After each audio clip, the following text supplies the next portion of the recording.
Al-Ustaz Fikri untuk membawakan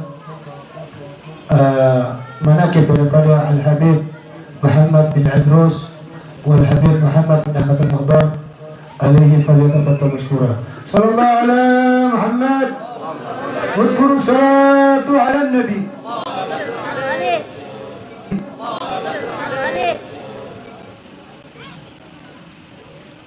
Bismillahirrahmanirrahim. Alhamdulillahirabbil alamin wa bihi nasta'in ala umuri dunya waddin.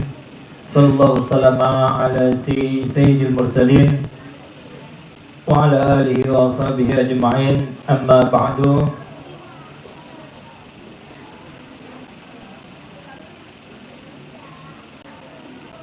Al-Habib Muhammad bin Idrus Al-Habsyi, beliau dilahirkan di kota Khala Rasyid, Hadramaut, Yaman Selatan pada tahun 1265 Hijriah atau bertepatan di tahun 1845 Masehi. Sejak kecil beliau diasuh oleh pamannya, yaitu Al-Habib Saleh bin Muhammad Al-Habsyi. Sejak itu beliau menjadi besar dalam didikan pamannya sehingga mengikuti jalan dan perilakunya. Ayah beliau yakni Al-Imam Al-Arif Billah Al-Habib Idrus bin Muhammad Al-Habsyi telah berpergian ke Indonesia untuk berdakwah. Sejak kecil ia diasuh oleh pamannya, yaitu Habib Saleh bin Muhammad Al-Habsyi, dan beliau wafat di kota Cirebon serta dimakamkan di sana. Ayahandanya Habib Idrus bin Muhammad Al-Habsyi berdakwah ke Indonesia dan wafat pada tahun 1919 Masehi di Jatiwangi, Majalengka.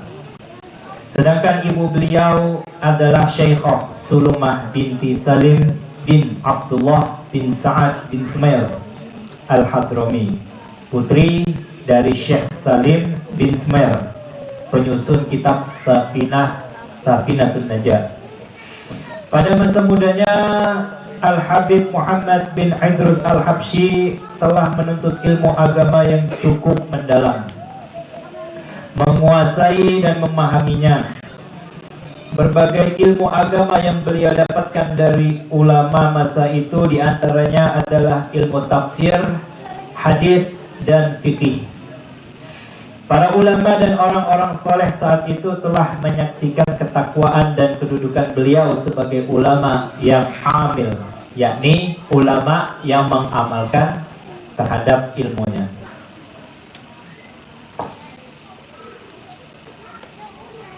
Seperti para ulama yang lain, di masa mudanya Habib Muhammad juga rajin menuntut ilmu agama hingga sangat memahami dan menguasainya. Beberapa ilmu agama yang ia kuasai antara lain tafsir, hadis, dan fikih. Status sebagai anak yatim tidak berpengaruh kepada diri beliau, karena ibunya dengan penuh kesabaran mendidiknya dan tidak menikah lagi. Ditambah lagi asuhan dan perhatian dari para pamannya, terutama Al-Habib Saleh bin Muhammad Al-Habsyi yang menjadi munsif Al-Habsyi di negerinya. Beliau dibesarkan dalam didikan pamannya ini sehingga mengikuti jalan dan perilakunya. Sebelum genap berusia 7 tahun, beliau telah mulai mempelajari Al-Quran kepada Al-Muallim Ali Syuai pada tempat pengajian umum di Hauqah. Kemudian beliau menghatamkannya pada Syekh Ahmad Al-Baiti, munsyid di Kubah datuknya, Sayyidina Ahmad bin Zain Al-Habsyi. Dalam perjalanan menuntut ilmunya, beliau mengerahkan Hadramaut. Di sebagian tempat beliau menetap dalam waktu dan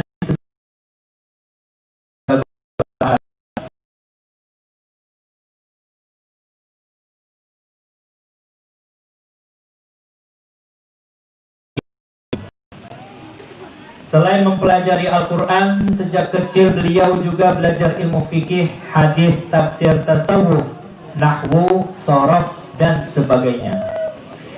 Di dalam Qurrah Al-Ain disebutkan di antara kitab-kitab yang dibacanya pada pamannya Al-Habib Saleh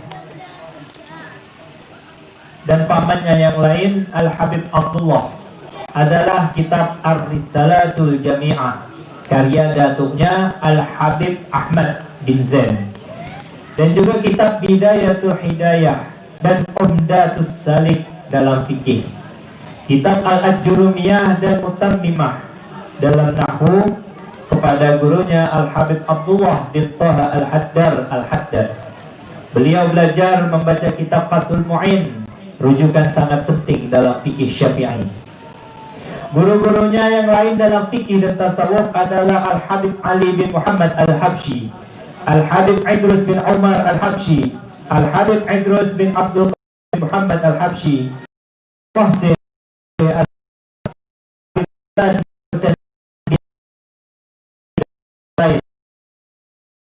beliau dan Tuhannya adalah Al-Habib Ali bin Muhammad Al-Habsyi. Sejak kecil beliau sering didoakan dan diilbas, yakni dikenakan pakaian yang tujuannya sebagai pengangkatan dan pengakuan oleh para alim ulama. Muridnya Al-Allamah As-Sayyid Abdullah bin Tahir Al-Haddad mengatakan dalam kitab Qurratul Ain bahwa di antara yang mendoakan dan yang mengilbas beliau adalah Al-Habib Hasan bin Saleh Al-Bar, seorang ulama terkemuka. Banyak gurunya yang telah melihat kelebihannya sejak kecil. Mereka telah melihat tanda-tanda kewalian pada dirinya. Di tahun 1281 Hijriah, yakni pada usia 16 tahun beliau menunaikan haji untuk pertama kalinya dengan menaiki kapal dagang yang menuju ke Jeddah. Setelah itu kembali ke negerinya Hautah. Tetapi hanya beberapa bulan berada di tengah-tengah keluarganya. Setelah itu beliau kembali lagi ke Hijaz untuk menunaikan haji yang kedua. Setelah musim haji selesai, beliau tidak pulang, melainkan menetap di Haramain dan menimba ilmu kepada ulama-ulama di sana. Di antara para gurunya di Haramain adalah Sayyid Fadl bin Alwi bin Muhammad bin Sal Maulad Dawileh, yang kemudian menjadi tokoh habaib di Turki. Al-Allamah Sayyid Ahmad Zaini Dahlan, Mufti Syafi'i di Mekah. Al-Allamah Sayyid Umar bin Abdullah Al-Jufri dan Al-Allamah Al-Syekh Muhammad bin Muhammad Al-Adab. Beliau juga mendalami tajwid kepada Sayyid Muhammad An-Nuri. Kemudian takdir Allah menentukan beliau untuk pergi ke India. Tetapi karena selama beberapa tahun beliau tinggal di Jakarta menggeluti perdagangan di samping belajar kepada Al-Allamah Al-Habib Ahmad bin Muhammad bin Hamzah Al-Qas, Al-Allamah Al-Habib Umar bin Hasan Al-Jufri dan sejumlah tokoh ulama lainnya. Demikianlah terus dan mendapatkan manfaat darinya dari berbagai tempat, di antaranya Al-Habib Muhammad bin Ahmad Al-Muhdar, Al-Habib Ali bin Abdurrahman Al-Habsyi, Al-Habib Tahir bin Alwi Al-Haddad, Al-Habib Abu Bakar bin Muhammad As-Segaf. Akhlak dan budi pekertinya sangatlah baik. Beliau adalah seorang yang pemurah dan berkasih sayang terhadap orang lain, apalagi kepada orang-orang yang lemah. Apa-apa yang Allah berikan kepadanya tidak segan-segan beliau berikan kepada siapa saja yang mendatanginya. Beliau seorang yang murah senyum, lemah lembut tutur katanya, dan sangat baik sambutannya. Itulah perangainya meneladani perangai datuknya Nabi Muhammad sallallahu alaihi wasallam. Setiap orang yang duduk di samping beliau akan merasa bahwa dirinya lah yang paling dicintai dan dipilihnya sebagai sahabat karib. Salah seorang ulama besar, Al-Imam Al-Kutub Al-Habib Ali bin Muhammad Al-Habsyi, telah mengutarakan dalam surat menyurat dengan beliau yang artinya kurang lebih Sesungguhnya orang-orang berpergian ke Indonesia untuk bekerja dan mencari harta keduniaan. Tetapi sesungguhnya putra kami Muhammad dan dakwah Islamiyah untuk mencapai as-sidqiyah al-kubra, yaitu tingkatan tertinggi di kalangan waliullah. Tak heran jika masyarakat di sekitar rumahnya, bahkan juga hampir di seluruh Surabaya, sangat mencintai dan hormat, bahkan segan kepada beliau. Ia juga dikenal sebagai juru damai. Setiap kali timbul perbedaan pendapat, konflik, pertikaian di antara dua orang, ia selalu tampil, beliau selalu tampil mencari jalan keluar dan mendamaikannya. Sesulit dan sebesar apapun, beliau selalu dapat menyelesaikan masalah tersebut. Beliau dijuluki sebagai Abul Fuqara wal Yatama, karena beliau peduli pada nasib fakir miskin dan anak-anak yatim. Itu sebabnya beliau dijuluki sebagai ayah dari anak-anak yatim dan para fakir miskin. Al-Habib Muhammad Al-Habsyi sebagai ulama yang mencintai fakir miskin dan anak yatim. Itu sebabnya kaum muslimin menjulukinya sebagai bapak kaum fakir miskin dan para anak yatim. Semasa hidupnya beliau rajin berdakwah ke beberapa daerah. Dalam perjalanan dakwahnya, beliau tak pernah menginap di hotel, melainkan bermalam di rumah salah seorang habaib. Hampir setiap hari banyak tamu yang berdatangan ke rumah beliau. Sebagian dari mereka datang dari luar kota. Ia selalu menyambut mereka dengan senang hati dan ramah. Jika tamunya tidak mampu, beliau selalu mempersilahkannya menginap di rumahnya, bahkan memberinya ongkos pulang disertai beberapa hadiah untuk keluarganya. Ia juga memelihara sejumlah anak yatim yang beliau perlakukan seperti halnya anak sendiri. Itu sebabnya mereka menganggap Al-Habib Muhammad sebagai ayah kandung mereka sendiri. Tidak hanya memberi mereka tempat tidur, pakaian dan makanan, tetapi setelah dewasa pun mereka akan dinikahkan. Sebagai dermawan, beliau juga dikenal gemar membangun tempat ibadah. Misalnya banyak membantu pembangunan beberapa penyelenggaraan haul para waliullah dan para sholihin.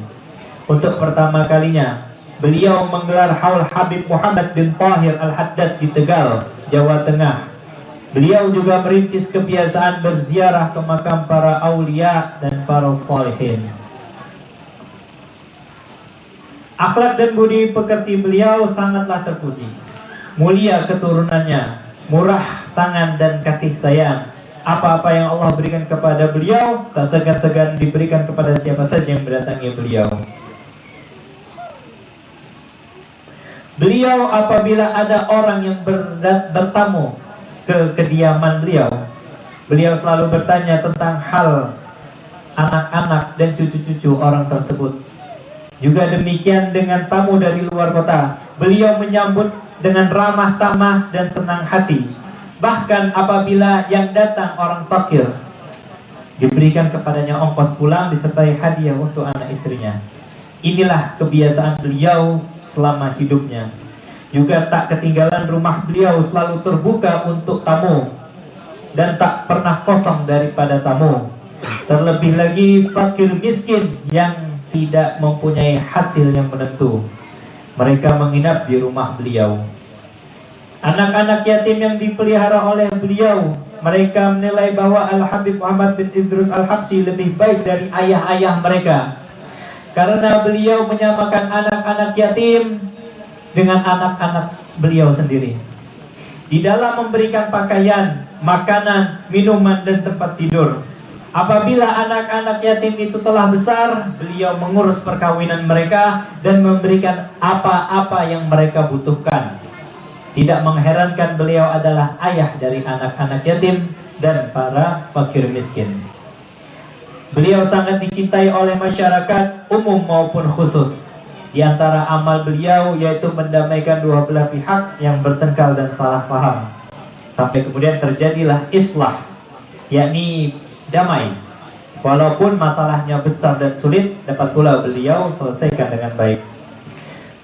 Pada setiap hari Kamis di bulan Rabiul Awal, beliau mengadakan pembacaan Maulid Nabi seperti yang dilakukan oleh gurunya Al-Habib Ali bin Muhammad bin Husain Al-Habsyi di Seoul. Beliau melaksanakannya di daerah Jatiwangi dekat Cirebon, lalu memindahkannya ke Bogor sampai timbul rintangan-rintangan dan fitnah dari orang-orang yang dengki. Kemudian beliau memindahkannya lagi ke Surabaya dengan bantuan kapten Arab dari keluarga Buksit. Demikianlah hal itu berlangsung terus-menerus sampai beliau wafat. Sepeninggalnya beliau, yang meneruskan adalah Al-Habib Ali bin Abdurrahman Al-Habsyi di Jakarta, di sekolah Jamiatul Khair. Setelah meminta izin kepada para pengurusnya, maulid ini berlangsung terus sejak tahun 1338 Hijriah, yakni 1920 Masehi sampai tahun 1355 Hijriah atau 1936 Masehi, yakni berlangsung selama 17 tahun. Ketika Al-Habib Ali bin Abdurrahman Al-Habsyi membangun masjidnya di Kuitang, beliau pun memindahkan gelaran maulid ke masjid itu pada tahun 1356 Hijriah atau 1937 Masehi. Menjelang wafatnya, Al-Habib Muhammad menyampaikan suatu wasiat. Aku wasiatkan kepada sekalian agar selalu ingat kepada Allah Subhanahu wa ta'ala. Semoga Dia menganugerahkan keberkahan kepada kalian dalam menegakkan agama terhadap istri, anak. Hati-hatilah, jangan menganggap remeh masalah ini, kata beliau.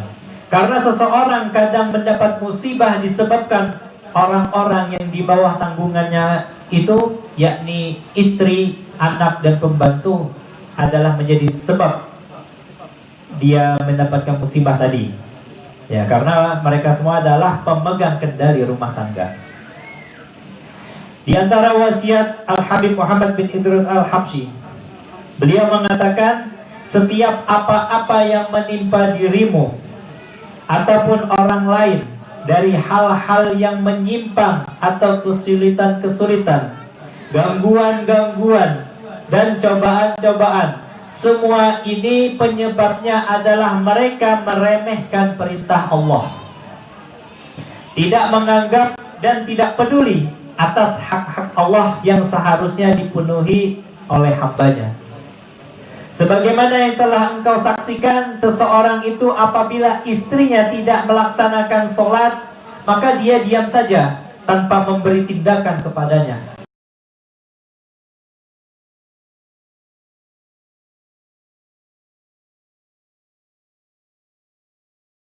Maka ketika itu juga timbul amarahnya kepada istrinya. Inilah masalah yang sering terjadi di depan mata kita. Maka seharusnya lah manusia itu supaya secepatnya bertaubat setiap pagi, siang, sore, dan malam hari. Bahkan kalau perlu bertobat setiap saat selama hidupnya. Karena manusia itu setiap saat tidaklah selamat dari dosa yang diperbuatnya, kecuali orang-orang yang telah diselamatkan oleh Allah Ta'ala, itu pun jumlahnya sedikit. Semoga Allah selalu menjadikan kita dan kaum muslimin sebagai orang-orang yang selalu berjalan di atas jalan yang sesuai dengan orang-orang yang mendapat petunjuk dari Allah. Amin, Allahumma amin. Tanda-tanda dari lemahnya iman adalah berpalingnya manusia dari qada dan qadar.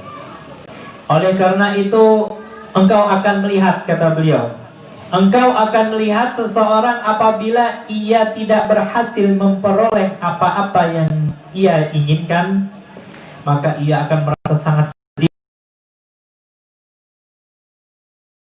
Ada yang menjadi tabiatnya berubah menjadi terhadap keluarga dan istri-istrinya. Seandainya ia mengerti bahwa semua itu adalah merupakan iradah, yakni kehendak dari Allah, dan juga qada, ketentuan dari Allah Subhanahu wa taala semata, maka hatinya akan menjadi teduh dan akan menyerahkan semua urusan yang dialaminya kepada Allah Subhanahu wa taala. Keadaan seperti ini tidaklah diperoleh kecuali dengan memberi kabar gembira kepada hati kita dengan adanya iman yang telah melekat di dalamnya, sehingga akan membangkitkan rasa selalu ingat kepada Allah Subhanahu wa taala dan akan tercegah dari masuknya setan ke dalam hati, serta juga akan menyelamatkan hati dari berpaling kepada hal yang buruk. Menerima apa yang telah terjadi itu adalah merupakan suatu lautan yang sangatlah dalam. Beginilah keadaan beliau semasa hidupnya, selalu taat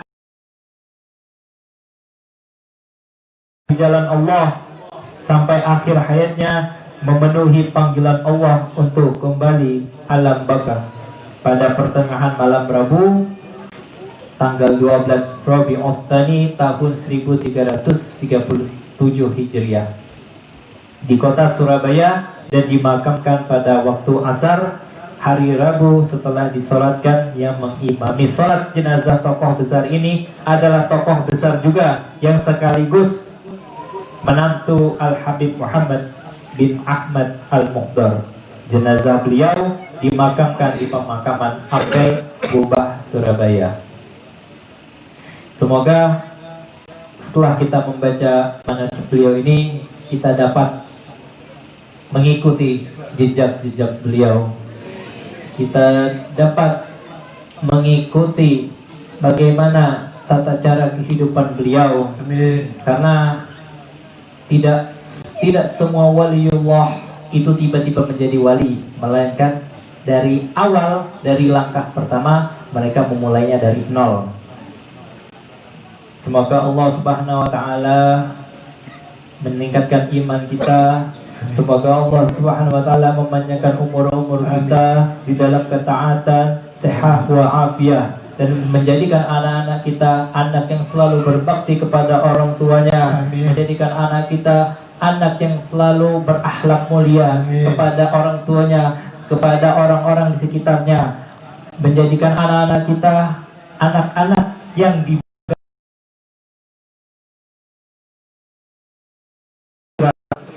Allah